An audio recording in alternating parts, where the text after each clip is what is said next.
Hello everyone. Straight line सरल रेखा chapter में आज का जो हमारा टॉपिक है, रेखाओं से निर्मित त्रिभुज का क्षेत्रफल ज्ञात कीजिए। यहाँ हमने क्वेश्चन लिया है x + y - 6 = 0। ये पहली रेखा है। x - 3y - 2 = 0 and 5x - 3y + 2 = 0 से निर्मित त्रिभुज का क्षेत्रफल ज्ञात कीजिए। यहाँ हमने एक त्रिभुज बनाया। पहली रेखा को AB, दूसरी रेखा को BC और तीसरी रेखा को AC हम लोग मान ले रहे हैं। ये पहली रेखा, ये AB है, यहाँ लिख दिया, ये BC और AC। अगर मैं ये दोनों रेखाओं को हल करूँगी तो यहाँ पे ये B के निर्देशांक निकलेंगे, और अगर AC और BC को हल करेंगे तो C के निर्देशांक, और इन दोनों को हल करते हैं तो A के निर्देशांक निकलते हैं। तो हम यहाँ पर 3 रेखाएं लिख लेते हैं। क्या क्या कि माना AB के अनुदिश इसको मान रहे हैं ना, तो x + y - 6 = 0, ये समीकरण 1 डाल दीजिए।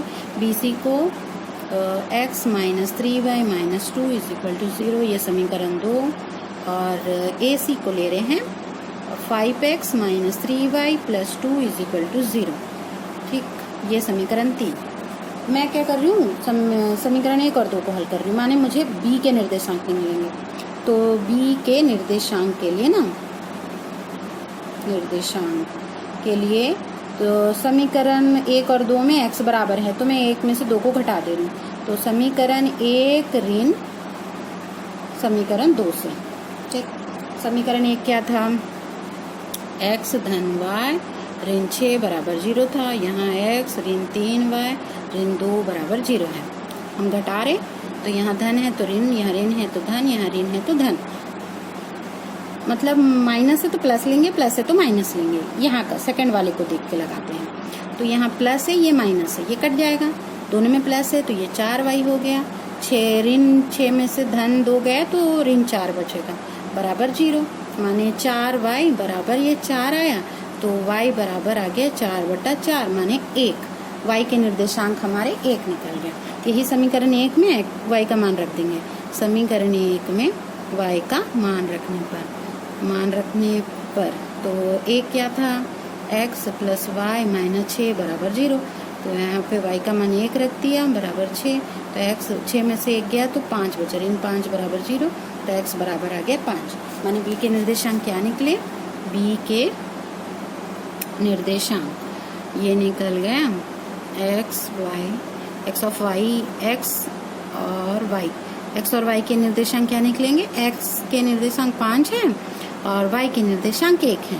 माने ये B के निर्देशांक निकल गए। अब मैं क्या कर रही हूँ, समीकरण 1 और 3 को हल कर रही हूँ। तो समीकरण 1 और 3 ना, समीकरण 1 क्या है, समीकरण 1 को पहले लिखती हूँ 1 व 3 से। समीकरण 1 था हमारा x धन y ऋण 6 = 0, और ये है 5x ऋण 3y धन 2 = 0। तो हम इसको यहाँ पे ब्रज गुणन विधि से हल कर लेते हैं। तो x बराबर b1 c2 - b2 c1 y/c1 a2 - c2 a1 और 1/a1 b2 - a2 b1। चलिए रखते हैं x। b1 की वैल्यू कितनी है, b1 का ये a1 b1 c1 a2 b2 c2, ये b1 का मान है हमारे पास 1 और c2 का मान 2 है। ऋण b2 का मान ऋण 3 है और c1 का मान ऋण 6। ठीक, और y/c1 का मान ऋण 6, a2 का मान 5, c2 का मान 2 और a1 का मान 1। 1/a1 का मान 1, b2 का मान ऋण 3, a2 का मान 5 और b1 का मान 1। यहाँ पे x = ये 2 माइनस प्लस, लेकिन इसका माइनस बचा रहेगा, 6 × 18 हो गया। y/ ऋण 6 × 5 = 30 ऋण 2, 1/ ऋण 3 ऋण 5, तो x/ ये ऋण 16, y/ ऋण 32 और 1/ ऋण 8। जब तुलना कराएंगे x/ ऋण 16 बराबर 1/ ऋण 8 और y/ ऋण 32 बराबर 1 बटा ऋण 8। तो x बराबर ऋण 16 बटा ऋण 8 हो जाएगा और y बराबर ऋण 32 बटा ऋण 8 हो जाएगा। ऋण ऋण कट जाएगा, 8 एकम 8, 8 दूनी 16। x बराबर यहाँ 2 आया, y बराबर 8 एकम 8 चौक 32, y बराबर 4 आया। माने ये जो है a के निर्देशांक, माने ये a जो है शीर्ष है, शीर्ष a के निर्देशांक क्या आ गया, शीर्ष a का जो निर्देशांक आया 2 और 4 आया। अब हमारा बच गया c के निर्देशांक। तो c के निर्देशांक निकालने के लिए हमें AC और BC रेखा को सरल करनी पड़ेगी। तो उसको भी समीकरण लिख देती हूँ। AC और BC रेखा को हमको सरल करना पड़ेगा। तो ये इसका समीकरण क्या है, AC है x। A और B के निर्देशांक हमारे निकल चुके हैं। हम C का निर्देशांक निकालने के लिए समीकरण 2 और 3 को हल करेंगे। समीकरण 2 हमारे पास है x ऋण 3y ऋण 2 बराबर 0 और यहाँ पे 3 है 5x ऋण 3y धन 2 बराबर 0। मैं देख रही हूँ कि यहाँ पे y इक्वल में है, इसलिए हम इसको घटा दे रहे हैं। तो यहाँ धन में तो ऋण, यहाँ ऋण है तो धन, यहाँ ऋण, तो ये 3y कैंसिल हो गया, 5 में से 1 गया तो ऋण 4x बचा और यहाँ ऋण 4 बराबर 0। तो यहाँ पे ऋण 4x बराबर, ये 4 उधर जाएगा तो धन में होगा, x बराबर 4 बटा ऋण 4, मैंने कट के ऋण 1 आया। x का मान हमारा ऋण 1 आया। और समीकरण 2 में अगर इसकी वैल्यू रख देंगे, 2 में मान रखने पर मान रखेंगे तो x ऋण 3y ऋण 2 बराबर 0 है।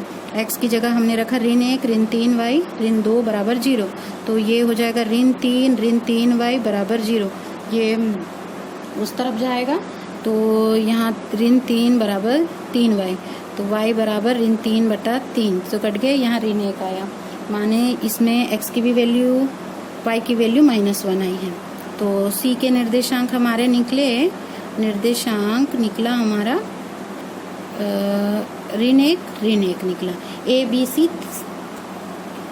बी सी तीनों के निर्देशांक निकल गए। ए का निर्देशांक निकला 2 और 4, बी के निर्देशांक 5 और 1 और सी का निर्देशांक -1 निकला है।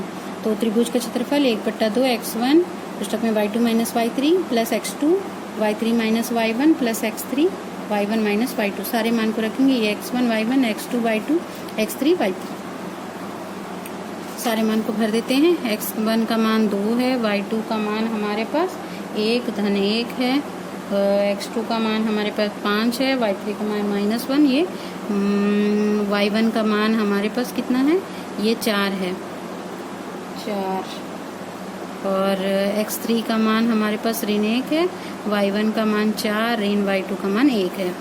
ये कोष्ठक बंद, ये 1/2, यहाँ 2 गुणित 2 हो जाएगा, यहाँ 5 गुणित ऋण 5 और ऋण 1 गुणित यहाँ 3 आएगा। ठीक, तो यहाँ 1/2 है, ये 4 ऋण 25 ऋण 3, 1/2 है। इनको हल कर लेते हैं, 25 और 3 28, 28 में से 4 गया तो ऋण 24 आया।